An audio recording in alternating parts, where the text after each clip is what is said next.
माता की सखियों, चाहता हूं मेरी बेटी को मेरे समीप लेकर के आओ। आओ ना बेटी। देखो ये श्री भार्गव परशुराम जी हैं, इनके श्री चरणों में नतमस्तक होकर के प्रणाम करो। नतमस्तक एक बार मैं कैलाश में गया था, भगवान शंकर के समीप पर बैठी देवी झांकी का दर्शन किया था मैंने। सुबह प्रवत विराजमान ब्रह्मा के समीप पर बैठी हुई ब्रह्माणी का दर्शन किया था मैंने। क्षीर सागर पर लेटे भगवान विष्णु के चरणों को दाती ही माता लक्ष्मी का दर्शन किया था मैंने। आज इसमें झांकी को देखता हूं, मुझे ऐसा लगता है मानो, कैसा लगता है मुझे, यदि आना था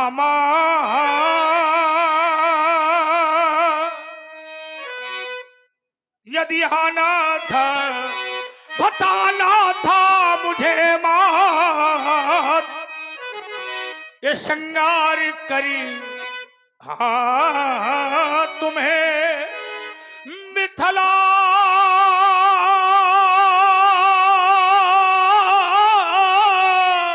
नहीं आना था, यदि धरना था तुम्हें वह काली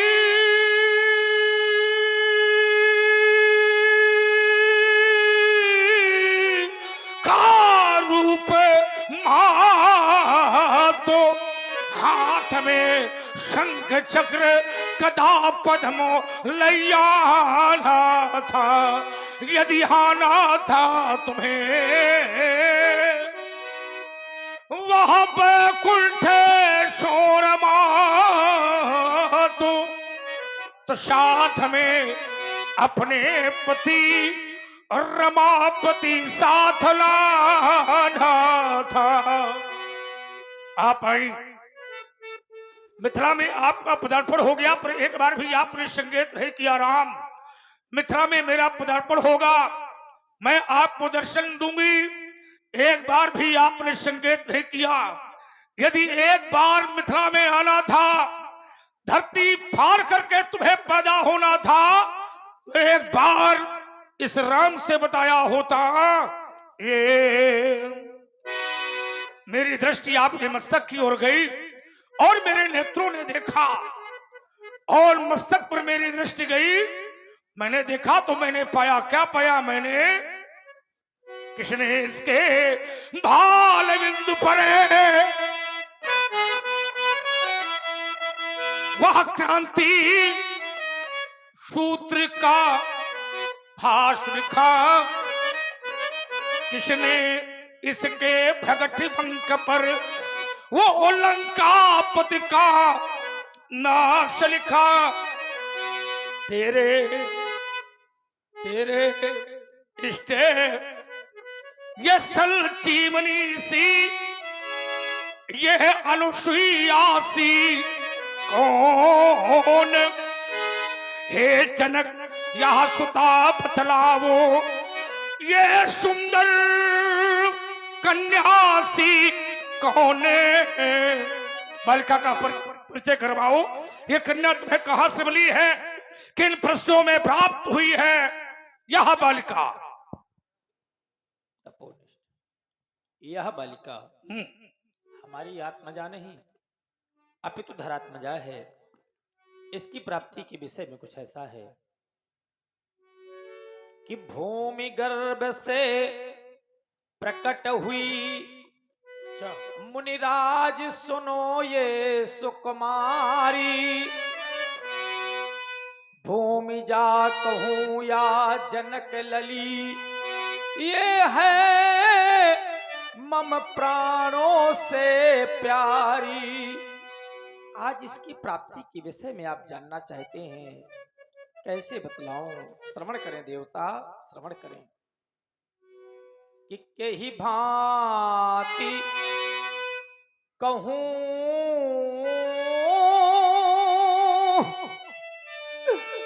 अपने मुख से, फिर वो मैथिल करुण कहानी बड़ी, फिर क्या हुआ, फट जाता जिससे यह वज्र हृदय, जो सन मुखवाज सुनानी पड़ी। फिर ये चिरकाल तलक वह दशा रही, मेरे सुख के सब साधन टूट गए और आशा बन गई निराशा में। ये मानो सब भाग्य विधाता रूठ गए। इतना ही नहीं, ये लाशों पर लाशें बिछती थी, ये मेरा राज्य शमशान हो रहा था और सामने नहीं किंतु परोक्ष से ये योगी का हृदय रो रहा था। ये छोटे छोटे बच्चे अपनी माँ और पिता से रोटी का टुकड़ा मांग करके भूख की नींद सो जाते थे। और इसी प्रस्तुति में आप ही श्री नारायण सिंह राजपूत जी रामलीला समिति खड़ही लोधन 51 पुष्प मुद्राएं श्री परशुराम जी जनक जी के चरणों में समर्पित है। साधुवाद। छोटे छोटे बच्चे अपनी माँ और पिता से रोटी का टुकड़ा मांग करके भूख की नींद सो जाते। माँ रोटी का टुकड़ा दे दो, ये बच्चे कहकर मर जाते थे। यह दशा देख कर मिथिला की ये आंसू खुद ही आ जाते थे। मैंने सोचा जब मेरी प्रजा दुख पा रही है मैं अपने प्राणों का उपसर्ग कर दूं, लेकिन धन है वो देवर्षि नारद, उनका पदार्पण हो गया। बोले राजन, प्रत्येक एक समस्या का निदान केवल प्राणों का परित्याग नहीं होता है। व्यक्ति कहता है बहुत बड़ा धैर्यवान हूं, बहुत बड़ा धर्मात्मा हूं, मेरे बहुत से मित्र हैं, अर्धांगिनी मेरा साथ देती है, लेकिन व्यक्ति के जीवन में जब परिस्थितियां प्रतिकूल होती हैं तब इन चारों का परीक्षण होता है। और मैंने विचार किया, एक निष्कर्ष निकल आया कि धीरज धारा में ये मित्र अरुणारी, और यह आपतकाल ये परखिए चारी, यह आपतकाल। मैंने धैर्य धारण किया, धर्म की रक्षा की। उन्होंने कहा सोने का हल लेकर के मही का कर्षण करो। परिस्थितियां फिर प्रतिकूल हुई, लेकिन धन है वो सौराष्ट्र के राजा पुरु। उन्होंने कहा भ्रात, परेशान होने की आवश्यकता नहीं, मेरे पास स्वर्ण निर्मित रखा हुआ है। 3 का परीक्षण हो गया, बची नारी।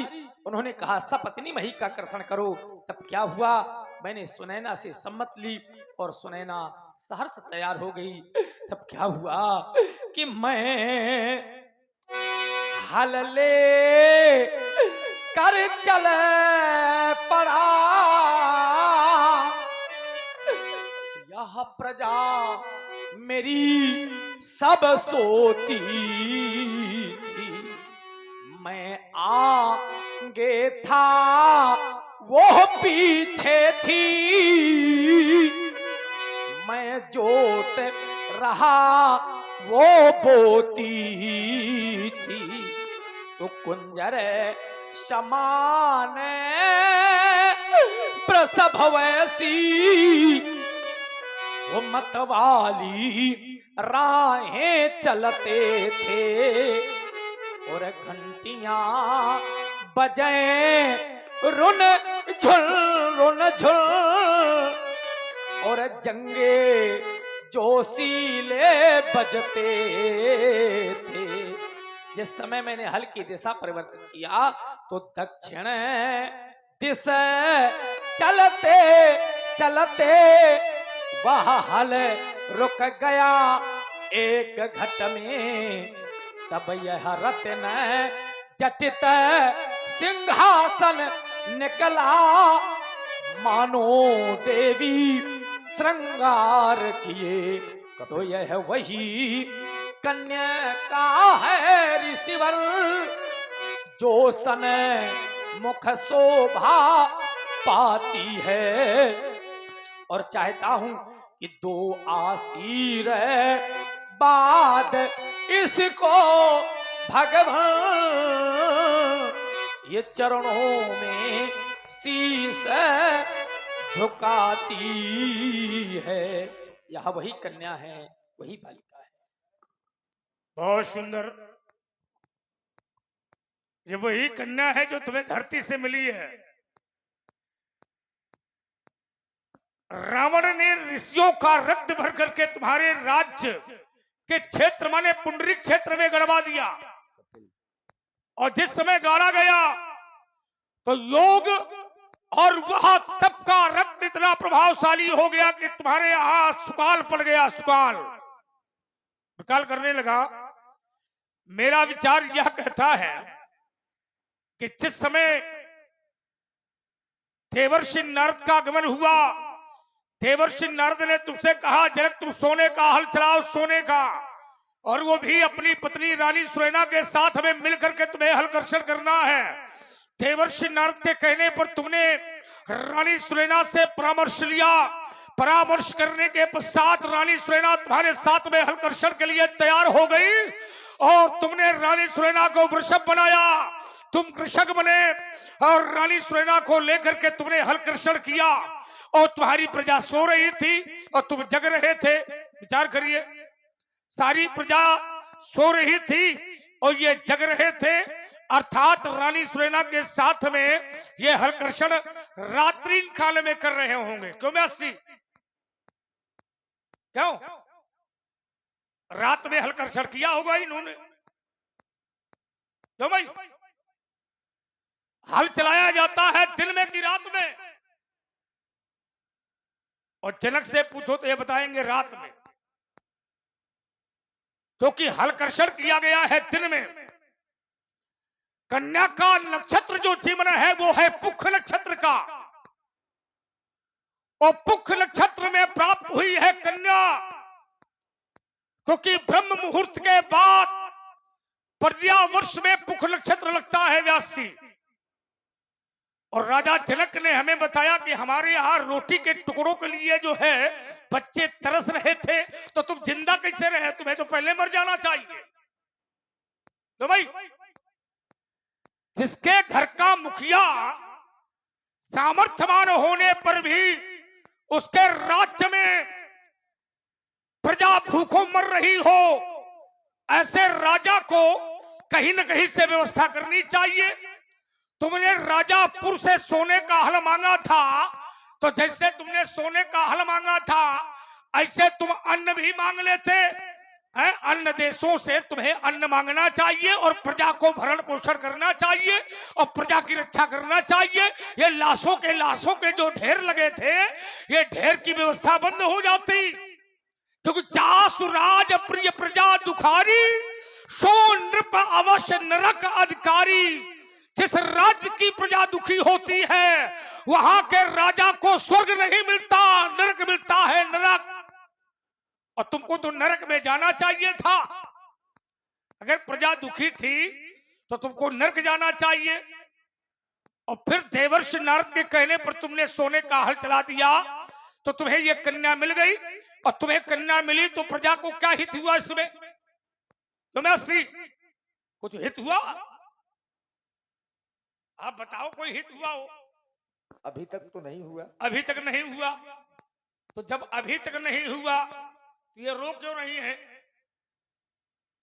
जब तुमने प्रजा का हित नहीं किया तो तुम्हें हमारे सामने रोने की कोई आवश्यकता नहीं है। और यदि तुम्हारी प्रजा प्रसन्न हो तो राजा भी प्रसन्न होता है, और यदि प्रजा दुखी होती है तो राजा को भी दुखी होना चाहिए। तब तो राजतंत्र लोकतंत्र चलेगा। और अगर राजा सुखी है और प्रजा दुखी है तो निश्चित रूप में तुमने कहा योगी का हृदय रो रहा था। अरे हृदय रोगी का कभी व्यासी रोगी का तो रो सकता है, लेकिन योगी का हृदय कभी रोता नहीं है। क्योंकि एक हथेली पर अग्नि रखी जाए और एक हथेली पर यदि बर्फ भी रखा जाए और योगी को तो आभास नहीं होता कि किस हथेली में आग है और किस हथेली में बर्फ है, तो उसको आभास नहीं होता। तो तुम्हारा ये जो दुख है रोने का, ये कुछ समझ में नहीं आ रहा। समझ रहे हो? योगी किसी के लिए रोता नहीं है। रोना तो उसका काम है जो संसारिक व्यसनों में फंसा होता है। संसारिक वृषण ग्रह कारज नाना जंजाला ते अति दुर्गम शैल विशाला। जो संसारिक मोह माया में फंसे होते हैं वो एक दूसरे के लिए रोते हैं और एक दूसरे के लिए दुखी होते हैं। और तुम तो स्वयं में योगी हो। योगी किसी के सामने रोता थोड़ी है, क्यों व्यासी? और फिर तुम तो त्रिकालदर्शी महात्मा हो। योगी जो होता है वो त्रिकालदर्शी होता है, वर्तमान भूत और भविष्य को जानता है। और तुमको तत्काल नेत्र बंद करने चाहिए और योग के द्वारा तुमको देख लेना चाहिए कि आने वाले समय में क्या होने वाला है। लेकिन देवर्षि नारद के कहने पर तुमने कार्य किया, लेकिन सतानंद से तुमने नहीं पूछा, अष्टावक्र से तुमने नहीं पूछा। लेकिन देवर्षि नारद ने अगर कह दिया तो तुमने सोने का हल राजा पुरुष से तुमने मांगा और तुमने धरती पर चला दिया और प्राप्त हो गई। अर्थात 12 वर्ष तुम्हारे यहां पानी नहीं बरसा। कितने साल? 12 साल, समझो। और जिस खेती को 12 साल पानी न दिया जाए, अरे 12 साल छोड़ो, 1 साल न दिया जाए तो खेती कैसी हो जाएगी? तुम लोग किसान हो, सही सही बताओ। जिस खेती को 1 साल पानी नहीं दोगे वो खेती कैसी हो जाएगी? बंजर माने पत्थर, और पत्थर जैसी भूमि में तुमने सोने का हल चलाया, सोने का। और सोना इतना कोमल होता है कि वो पत्थर के अंदर प्रवेश नहीं कर सकता। तो ये सोने का हल पत्थर जैसी भूमि में आखिर प्रवेश कैसे कर गया? बोलो, ये चिंतन है। भगवान जी, आपका चिंतन है, लेकिन जब व्यक्ति के जीवन में परिस्थितियां प्रतिकूल होती हैं तो प्रकृति भी प्रतिकूल होती है, और जब परिस्थितियां अनुकूल होती हैं तो प्रकृति भी अनुकूल हो जाती है। यदि प्रकृति अगर प्रतिकूल है हाँ, तो क्या परिस्थितियां अनुकूल हो सकती है? नहीं, अगर परिस्थितियां प्रतिकूल होती है, स्थिति परिस्थिति ठीक है, अगर प्रतिकूल होती है हाँ, तो प्रकृति भी प्रतिकूल हो जाती है। नहीं हो सकता। हो जाती है। यदि इसी मानस से हम परमात्मा, कह देंगे, एक क्षण रुकिएगा, तर्क का सब विषय है। तरु हरे राम हित लागी, हाँ। रित और कुरित देह सब त्यागी। जिस समय किसी के हित के लिए, ये नहीं कि इस समय कौन सा ऋतु है कौन सा ऋतु नहीं है, लेकिन सारे वृक्षों में फल लग गए तो जिस समय प्रकृति व्यक्ति की समय अनुकूल होता है तो प्रकृति भी अनुकूल हो जाती है। आचार्यजनक, जहां पर 12 साल पानी नहीं बरसेगा वहां कोई वृक्ष फलित होगा? सब कुछ हो, कैसे हो सकता है? जबरदस्ती की बात करते हो। जब अगर पानी वृक्षों को नहीं मिलेगा, ईमानदारी से बताओ, यदि पानी नहीं मिलेगा, हवा नहीं मिलेगी, तो क्या वृक्ष में फल लगेंगे? हाँ या ना? अच्छा, आप ये बताइए हाँ, कि व्यक्ति के जीवन में परिस्थितियां क्यों प्रतिकूल होती हैं? अभी आप कह रहे हैं कि हम योगी हैं। मेरे जीवन में नहीं, प्रतिकूल है ही नहीं कुछ। आपके जीवन में नहीं कह रहे हैं, पहले आप सुने तो। सुनाइए। व्यक्ति के जीवन में परिस्थितियां कब प्रतिकूल होती हैं? जब भगवान की कोई ऐसी कृपा होती है। अच्छा, कृपा माने चाहे कुदृष्टि हो जाए चाहे सुदृष्टि हो जाए।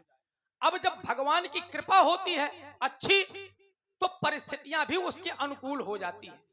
भगवान शंकर मुझसे भी बड़े अधिक योगी हैं, जिनको योगी राज की गणना दी गई। बहुत अच्छेप आपने लगाए, बहुत अच्छेप लगाए। कैसा हुआ?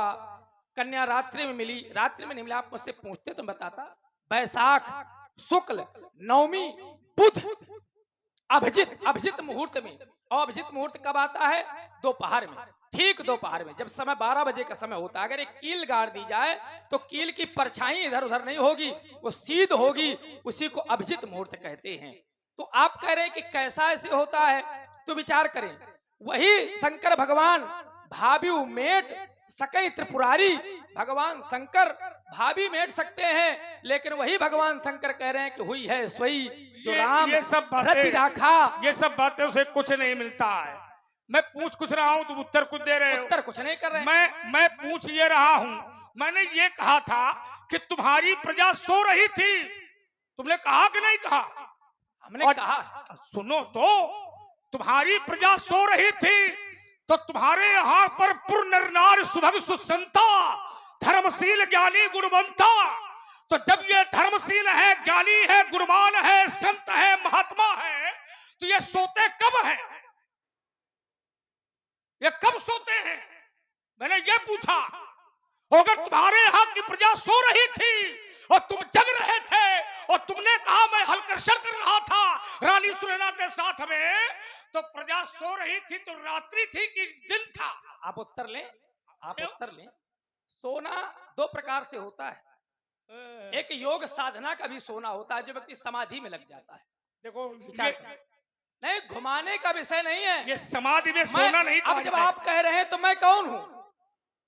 जासु ज्ञान रवि भवनि सिनासा वचन किरण मुनि कमल विकासा। अगर हमारे यहाँ की आपने उत्तर दे दिया कि पूर्ण नारी सुभग संता धर्मशील ज्ञानी गुणवंता, तो सभी योग साधना में थे। उनको ये तक ध्यान नहीं था कि हमारे बच्चे भूखे हैं कि क्या है, योग साधना में लगे हुए थे, तभी बच्चे भूखे मर रहे थे। अभी तुमने उत्तर ये दिया कि जिस समय बच्चे मर रहे थे, रोटी के लिए तरस रहे थे, उस समय मेरा हृदय रो रहा था। तो तुम रो रहे थे तो क्या जगते में रो रहे थे कि सोते में रो रहे थे? तुम क्या सपना देख रहे थे? अब हमारा जीवन रुको तो देखो, तुम हमको न घुमा पाओगे, तुम दुनिया घुमाओ। हाँ, इनको दुनिया घुमाओ तो हमें न घुमाओ। भाई जब तुमने ये उत्तर दिया है कि रोटी के टुकड़े के लिए तरस रहे थे और योगी का हृदय रो रहा था, विचार करना, तो तुम्हारा हृदय रो रहा था तो रात में रो रहा था कि दिन में रो रहा था? नहीं, दिन में रो रहा था। अब क्यों रो रहा था? अब रुको ना, अब रुको। तो तुमने हलकर्षण कब किया? दिन में किया। अदर विचार करना, तो ये प्रजा सो रही थी दिन में। बता तो दिया मैंने कि योग साधना में, फिर योग साधना में। अब हमारा जीवन कैसा है?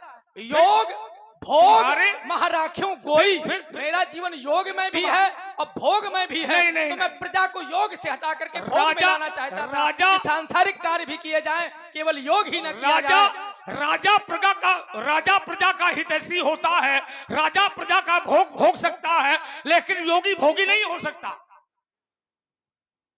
विचार करिए, तुम हमें फिर घुमा रहे हो, उत्तर सही आ नहीं रहा है। अच्छा, योगी भोगी नहीं होता तो योगी को भोगी शब्द से निर्मित नहीं किया जा सकता। सुन ले, तुम राजा हो, प्रजा का भोग ले सकते हो, राजा ले सकता है, लेकिन योगी नहीं ले सकता। योगी संसारिक भोगों में नहीं निर्मित होता। और समाधि लगाने वाला जो होता है वो सोता नहीं है। जो प्रपंची लोग होते हैं वो सोते हैं।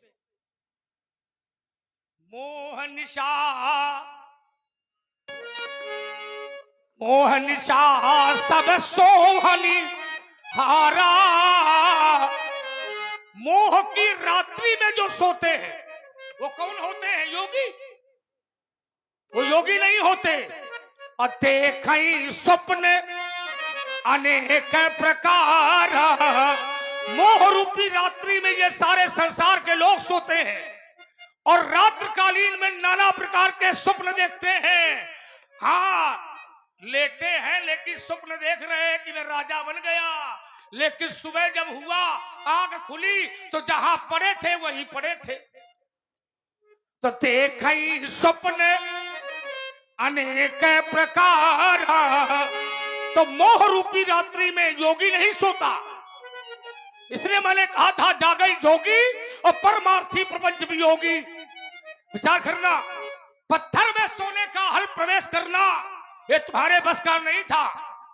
रानी सुरैना तुम्हारे साथ में थी और रानी सुरैना जिस समय इस राजा के साथ में हलकर्षण के लिए आगे बढ़ी तो रानी सुरैना ने सबसे पहले धरती को देखा, धरती ने रानी सुरैना को देखा। रानी सुरैना के हृदय में एक विकार उत्पन्न हुआ, मैं एक माता हूं, ये धरती भी मां है, एक माता के द्वारा दूसरी माता की छाती का कर्षण कैसे हो सकता है, यहां सोच करके रानी सुरैना रोने लगी। रानी सुरैना का रोना, आंसुओं का बहना और रानी सुरैना के नेत्रों से दो नदियों का प्रवाहित होना, कमला और विमला। कमला और विमला नाम की नदी जब रानी सुरैना के नेत्रों से निकली और धरती पर गिरी और धरती पर बही तो यह धरती पिघल गई और पीछे से सोने का हल चल गया।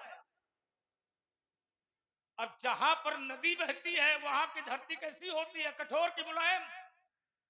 ये बात बहुत सुंदर। कितने वर्ष की बालिका है ये? खटवर्षीय है। खटवर्षी। और घड़े में कितने साल रही? 12 वर्ष का काल रहा। फिर अकाल, मैं अकाल नहीं पूछ रहा। अब वो घड़े में 12 वर्ष का रहा तो 12 वर्ष नहीं, 12 वर्ष घड़े के अंदर रही और चैतन्य अवस्था में रही है बालिका।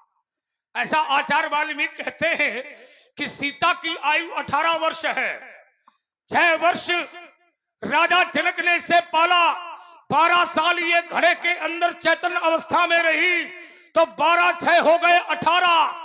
सीता की आयु प्रमाणित शास्त्र के अनुसार ये 18 वर्ष की बालिका है। ये दिव्य कन्या है व्यासी। ये कन्या की देन है जो मनुष्य वर बनता है वर। यदि संसार में कन्या ना होती कोई भी प्राणी वर नहीं बन सकता था। यदि संसार में कन्या ना होती कोई व्यवहार ना होता। यदि संसार में कन्या ना होती कथा का सार ना होता। और यदि संसार में कन्या न होती सृष्टि का सार ना होता। और यदि संसार में कन्या न होती कोई रिश्तेदार, ये सब जो रिश्तेदार हैं ये सब कन्या की देन है। तभी मेरे आचार्य कहते हैं यदि कन्या न होती न व्यवहार होता, यदि कन्या न होती कथा सारी न होता। हाँ, यदि कन्या न होती ये सृष्टि सार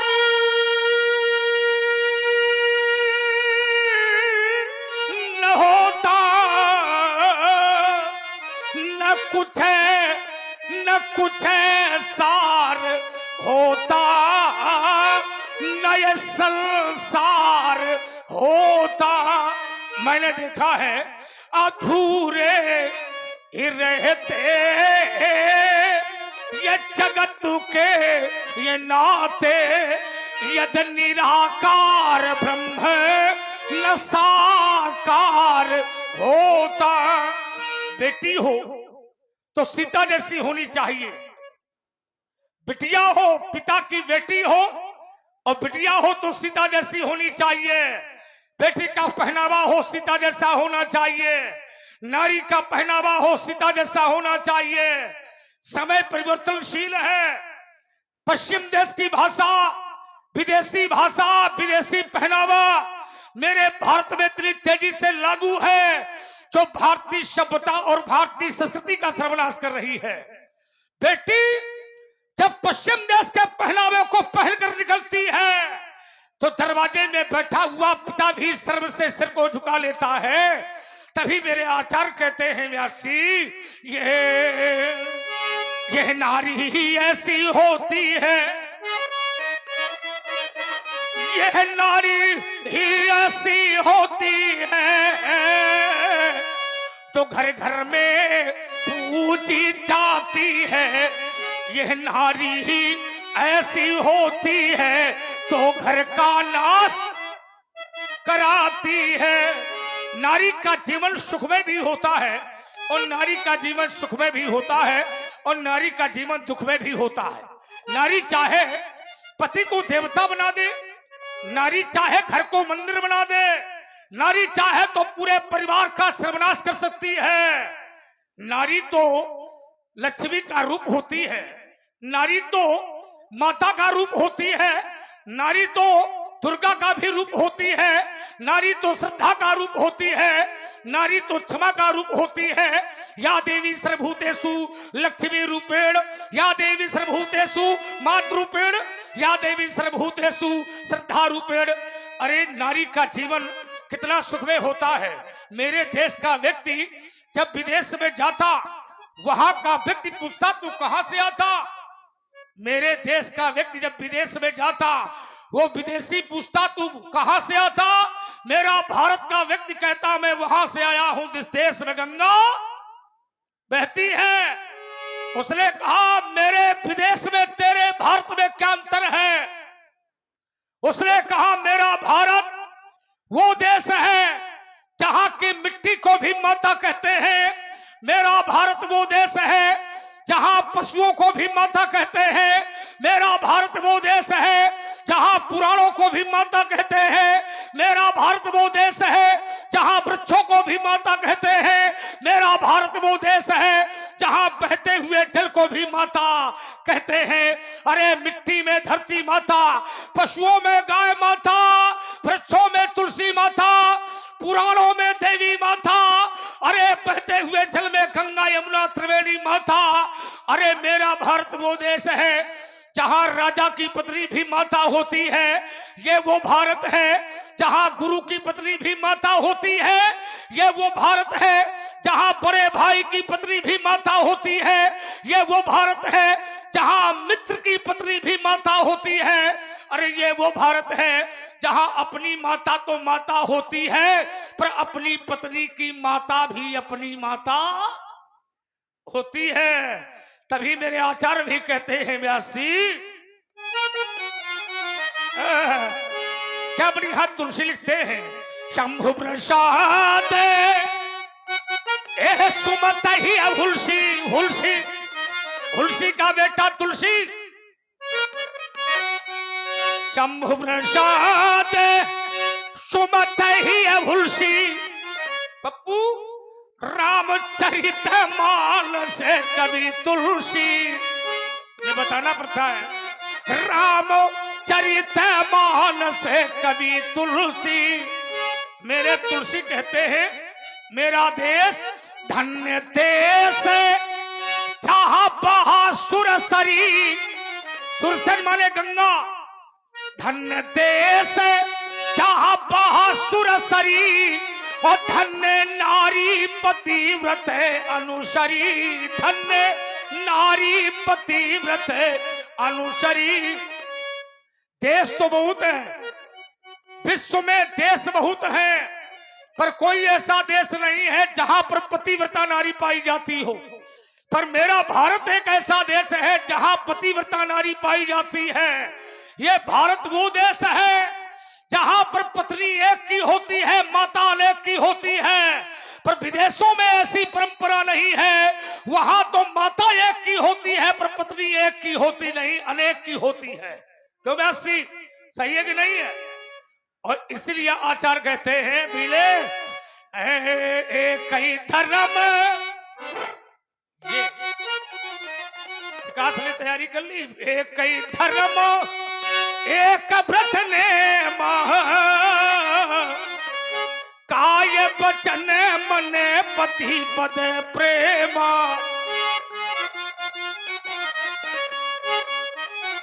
मेरे भारत की नारी पति के पक्ष चिन्हों पर चलती है।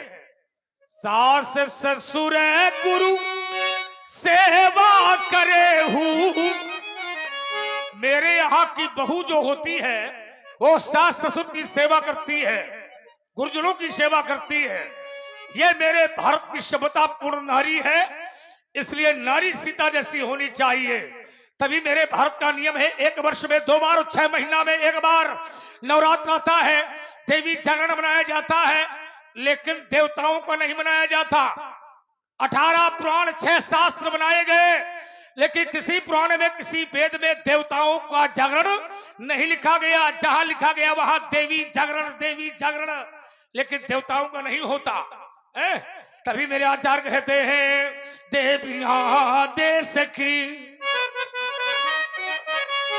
देवियों देश की जाग जाए अगर, युग स्वयं ही बदलता चला जाएगा। ओ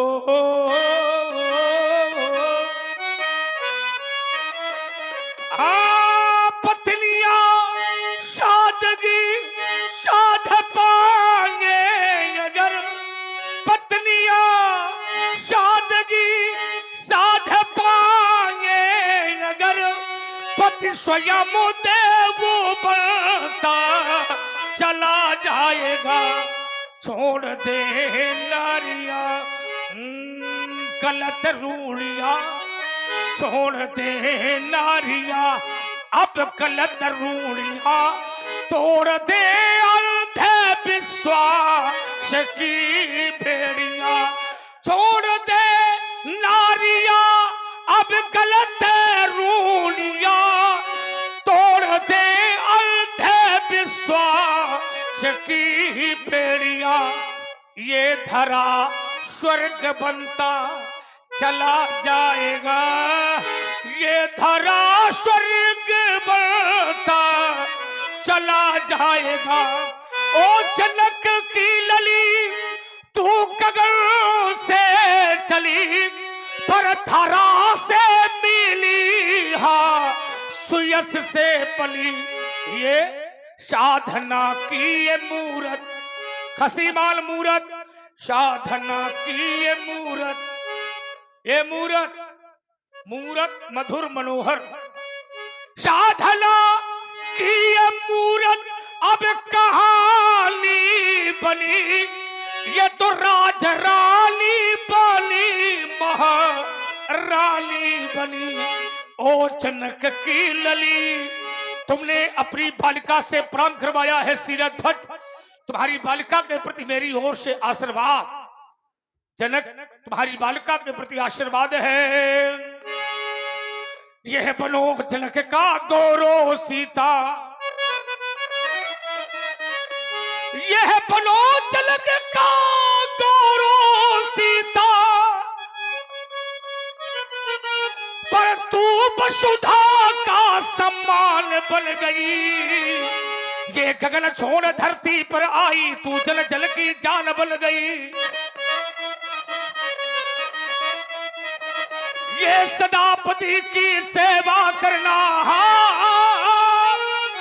सदापति की सेवा करना, निज धर्मों का पालन करना, आशीष हमारा है सीते। अखंड सौभाग्यवती रहना, अखंड सौभाग्यवती भव। पुनः पुनः आशीर्वाद।